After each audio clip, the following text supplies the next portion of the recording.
Thank you, gentlemen, for your appearance and for your service. General Walters, let's talk a little bit more about coronavirus and its impact in the European theater.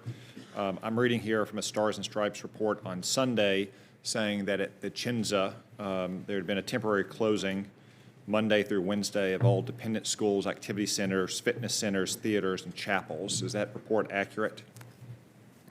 Yes, Senator. Are there any updates from that report on Sunday in Stars and Stripes? Those facilities remain closed, and the travel to the two states are still prohibited in Italy. Okay. Do you expect that those facilities in the Vicenza community will reopen on Thursday as initially planned, or do you think that closure might have to be extended? Senator, I'd give it about a 50-50 right now about potentially extending the closure. How many U.S. troops do we have at Vicenza, roughly speaking? Sir, we've got about 6,000 or 7,000. How many of those have accompanied spouses or children? 70 to 80%. So maybe about 4,000 to 4,500 husbands and wives, and then some larger number of children probably? Absolutely, and over 35,000 U.S. military members in Italy. And they're all mostly just sitting at home right now, trying to avoid the coronavirus?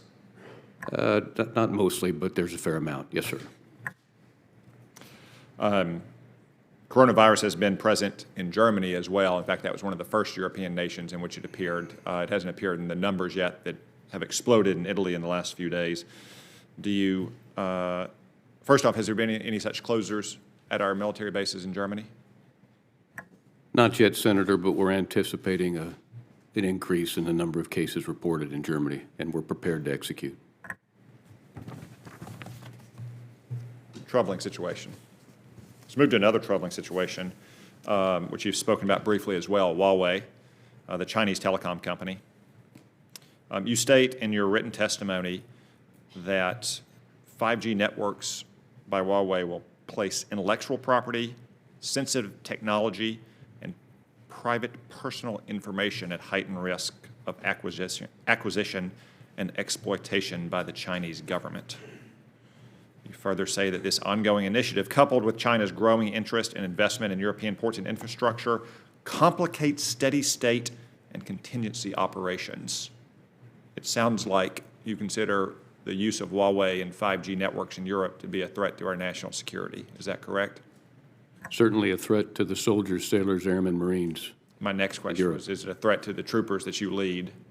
Affirm, Senator.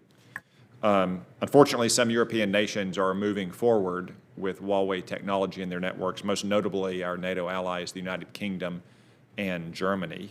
What are we to do about that, and how can we guarantee the security of our troopers as well as our NATO command and control systems?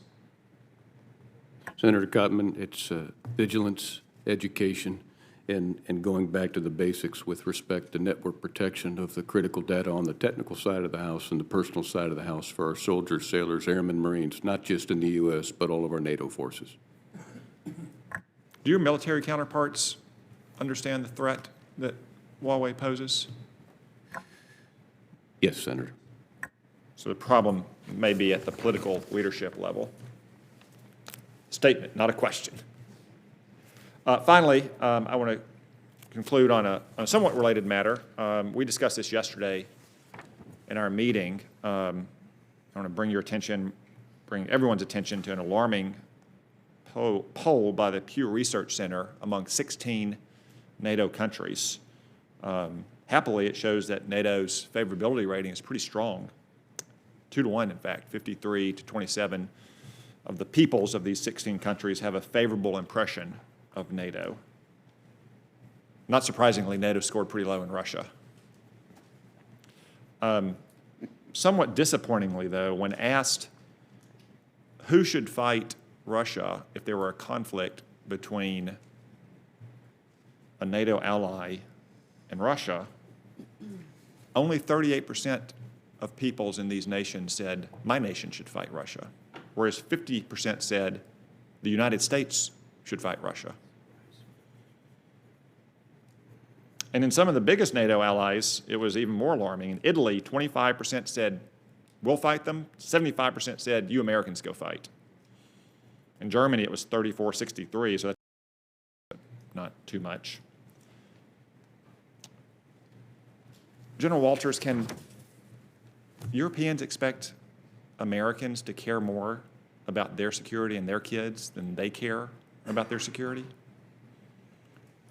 Senator, in my consultations at the mill-to-mill level with chiefs of defense and ministers of defense, I see a very, very eager desire and willingness to fight the Russians. And those nations that I continually communicate with show that desire, if required, to protect themselves. And I hear the same thing when I consult with European defense leaders. Not surprisingly, these are men and women who have dedicated themselves and dedicated their lives to the service of their country and the defense of their country.